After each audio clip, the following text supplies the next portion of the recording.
കിലോമീറ്ററോളം എത്തിച്ചിട്ടും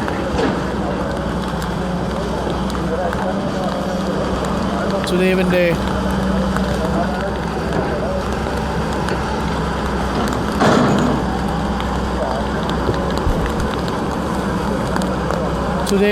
ഭാര്യയുടെയും മക്കളുടെയും മൃതദേഹങ്ങൾ കണ്ടെത്താനായിട്ടില്ല.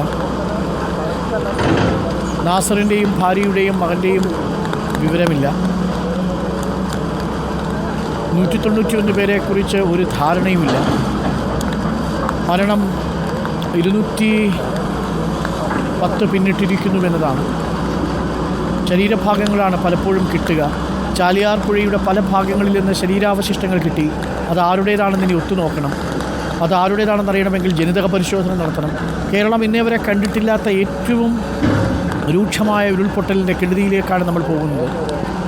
പ്രേക്ഷകർ ഒരുപക്ഷെ ധനുഷ്കോടിയെക്കുറിച്ചുള്ള ചിത്രങ്ങൾ കണ്ടിട്ടുണ്ടാവും, ചരിത്രം വായിച്ചിട്ടുണ്ടാവും. ഒരു കടലെടുത്ത ധനുഷ്കോടിയെപ്പോലെ ഒരു ഉരുൾപൊട്ടലെടുത്ത 4 ഗ്രാമങ്ങളാണ്. അതിലൊന്ന് ഈ മുണ്ടക്കൈ എന്ന ഗ്രാമം. അതിന് ഭൂമിശാസ്ത്രവും മേൽവിലാസവും ആകെ മാറി. മറ്റൊന്ന് ചൂരൽമല. അവിടെ ഉണ്ടായിരുന്ന മനുഷ്യരും ജനവാസ മേഖലയിൽ നിന്ന്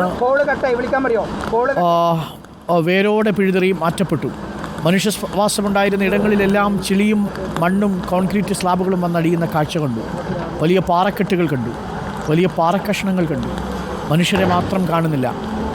1500-ലധികം മനുഷ്യരെ 2 ദിവസം നീണ്ട രക്ഷാപ്രവർത്തനത്തിൻ്റെ ഭാഗമായി ഈ ദുരന്തബാധിത മേഖലകളിൽ നിന്ന് രക്ഷിച്ചെടുത്ത് നമുക്ക് ക്യാമ്പുകളിൽ എത്തിക്കാൻ സാധിച്ചു. പക്ഷേ അപ്പോഴും 191 പേരെക്കുറിച്ച് ഒരു വിവരവുമില്ല. നമ്മളടക്കമുള്ള മാധ്യമങ്ങൾ ഈ കാഴ്ചകളാണ് പ്രേക്ഷകരിലേക്ക് എത്തിക്കുന്നത്. എവിടെയെങ്കിലും നിങ്ങളുടെ പ്രിയപ്പെട്ടവർ കുടുങ്ങിക്കിടക്കുന്നുണ്ടെങ്കിൽ ആ ദൃശ്യങ്ങൾ ഇല്ലെങ്കിൽ മറ്റാരെങ്കിലും കണ്ടിട്ടുണ്ടെങ്കിൽ എന്തെങ്കിലും വിവരങ്ങൾ പങ്കുവയ്ക്കാൻ കഴിയുമെങ്കിൽ അത് നമുക്കവരെ കണ്ടെത്തുന്നതിന് വേണ്ടി ഉപയോഗിക്കാം. അതിനുവേണ്ടിയാണ് നമ്മളുടെ ഹെൽപ്പ് ഡെസ്കും തുറന്നിരിക്കുന്നതും.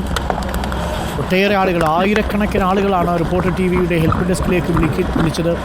100-170ഓളം കോളുകൾ നമ്മൾ തന്നെ അറ്റൻഡ് ചെയ്തു. അപ്പോഴും പലതും നമുക്ക് അറ്റൻഡ് ചെയ്യാൻ കഴിയുന്നില്ല. മെസ്സേജുകൾ വന്ന് നിറയുന്നു. പ്രിയപ്പെട്ടവരെ തിരക്കിയുള്ള നിങ്ങളുടെ ആകാംക്ഷയും ഉത്കണ്ഠയും നമുക്ക് മനസ്സിലാവും. പക്ഷേ നമ്മൾ കൽപ്പിക്കുന്നതല്ലല്ലോ സംഭവിക്കാറ്. ഈ ദുരന്തം ആരും നനച്ചു നിന്നതല്ല. കേന്ദ്ര കാലാവസ്ഥാ നിരീക്ഷണ കേന്ദ്രം പോലും ഓറഞ്ച് അലർട്ട് പ്രഖ്യാപിച്ചിരുന്ന ഇടം, ജിയോളജിക്കൽ സർവേ ഓഫ് ഇന്ത്യ പച്ചനിറത്തിലുള്ള വാണിംഗ് മാത്രം പുറപ്പെടുവിച്ചിരുന്ന ഇടം, ലാൻഡ് സ്ലൈഡ് ഉണ്ടാവാനുള്ള സാധ്യത വളരെ വിരളമായി പ്രഖ്യാപിച്ചിരുന്ന ഇടം, ദുരന്തബാധിത പ്രദേശമാണെങ്കിൽ പോലും ചൂരൽമലയിലേക്ക് ഒട്ടും ഇത്തരത്തിലുള്ള ദുരന്തം വരുമെന്ന് ആരും കരുതിയിരുന്നതേയല്ല. ഒരങ്ങാടി പൂർണ്ണമായും തുടച്ചു നീക്കപ്പെട്ടു.